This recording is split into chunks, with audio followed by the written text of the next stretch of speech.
plummeted down through that weird sky towards a great turbulent ocean that roared and swelled. A ferocious sea that offered no hope of survival. I thought of home and wept, unaware that in an instant, my fortunes would be changed by an event so bizarre, I almost hesitate to tell you. And it happened like this.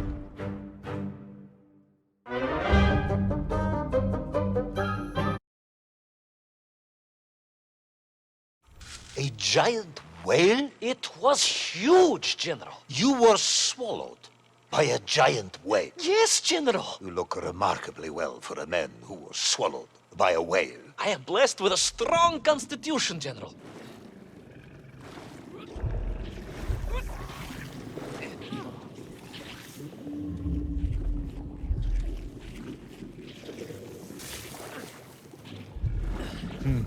And I assume you are now going to tell me how you managed to escape from the belly of this giant whale. Naturally, General. And I must say, it really was a fascinating glimpse into the interior life of one of our world's most magnificent beasts. I consider myself a wiser man after this experience.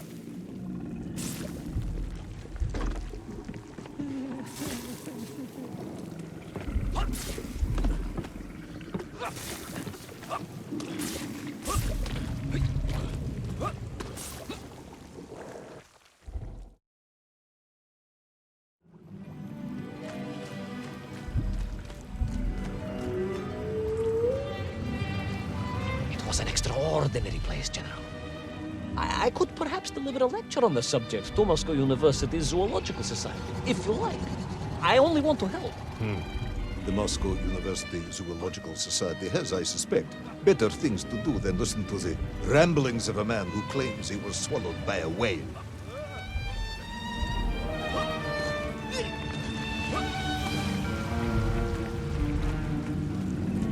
It is a shame, General. People can be so closed-minded. I, on the other hand, have little choice but to hear you out. For your own sake, Ivan Ivanovich, I must urge you to be brief. Absolutely, General. I will tell you directly of my miraculous escape from the belly of the whale.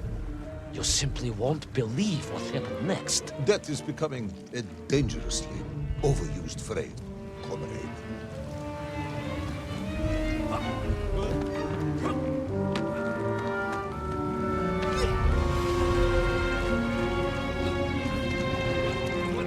And so I found myself deep within the whale's organs. A strangely beautiful place. A sort of fleshy wonderland. A glade of polyps and globules. A landscape as awe-inspiring in its way as the forests and mountains of Altai. Oh, my home, General, that I yearned and longed for, and only hoped, as I hope now, that I might one day see again. I think we're all longing for home at this point. Oh, with warm slippers, a mug of steaming Sbitzin, and a roaring fire. Not far from home, trapped inside a monstrous fish with only the strange and evil-looking worms that infested its gut for company. With only one's dedication to one's country and mission to keep one from falling into despair. But no, General, I could not. I had to escape, to find little Orpheus and my way back to the surface and home.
living inside the whale. Oh, they were horrid things, those worms, General. And most unwelcome, I would say. Parasites. But I had no idea just how rampant their infestation was, nor of the tremendous sizes they could grow to. At that point, my thoughts were only of escape. And I had a plan. Yes, I'm sure you did.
These worms, they made your Nivirayadni whale sick. Wherever they attached themselves, the flesh began to turn gray and die. It was a truly distressing sight. I resolved myself to assist the whale by removing the leeches wherever I could find them during my escape.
In my mind, it was a simple plan, General. I would climb up through the whale's throat into its mouth, then wait until it opened it to feed and swim out. Ah, yes. Brilliant, Ivan Ivanovich. Only one or two minor flaws with it.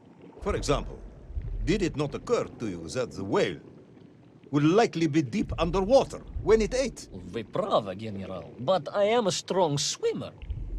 As a child, my parents would take us to holiday near Irkutsk, where we took constitutionals in the waters of Lake Baikal. In fact, my mother often called me her malenький морской котик.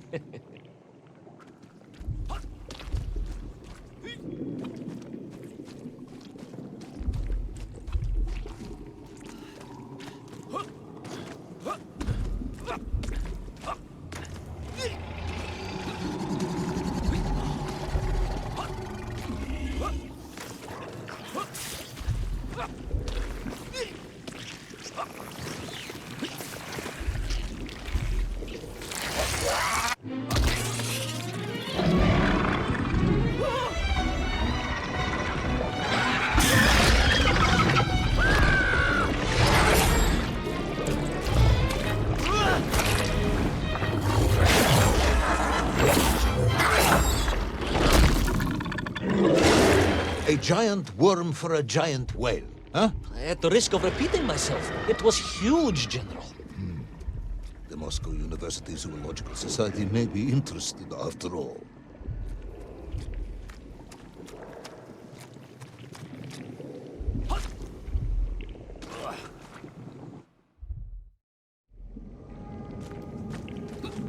Let us take a moment, Ivan Ivanovich.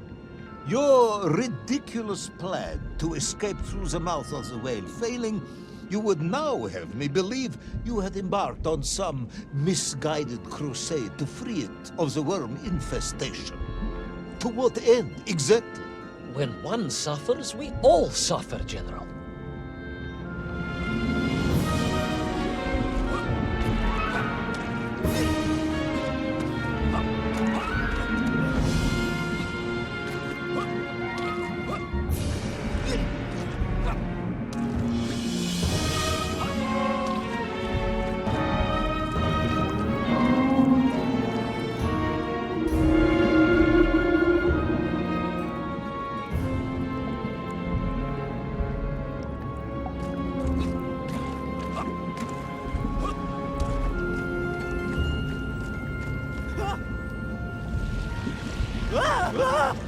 Your ideological commitment is admirable, comrade, but... I concluded that if I could find the root of the infestation and neutralize it, the whale could mount a spirited counterattack against the worms.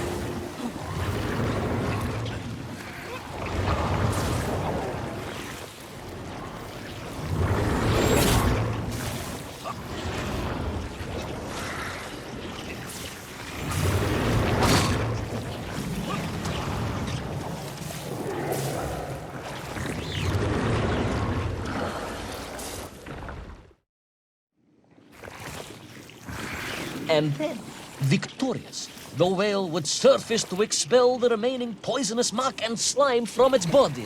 And at that point, I could escape through the nearest convenient orifice. In this case, most likely the blowhole. That is the most revolting thing I've ever heard. General, we are Russians. We have withstood the sheer force of nature and history and emerged triumphant. An expedition through the nasal sphincter of a gargantuan whale is nothing to us.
I suppose you would have me believe that the whale was grateful to you.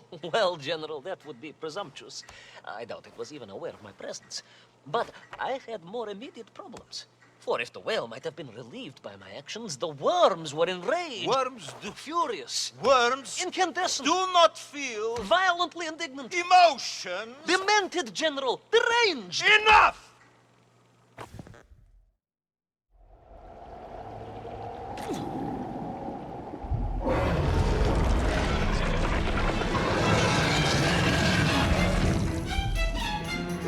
Where is little Orpheus?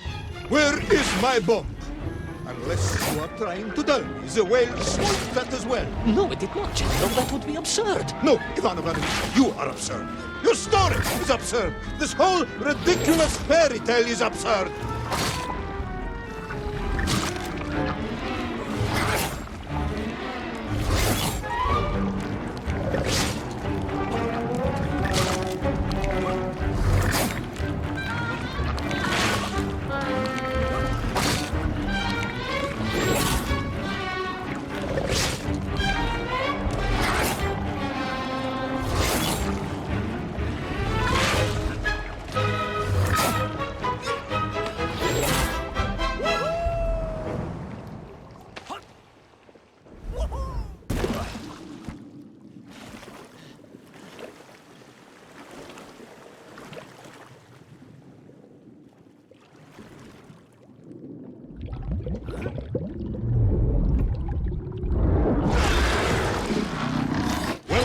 Brave yet foolhardy hero escape the furious worm? Will he be doomed to spend his days trapped in the innards of a bad-tempered cetacean? Where is the whale swimming to in such a rush? And what will it do when it gets there? Is the general about to lose his temper and order the cosmonaut shot? All of these questions and more must surely be answered in the next exciting episode of Little Orpheus!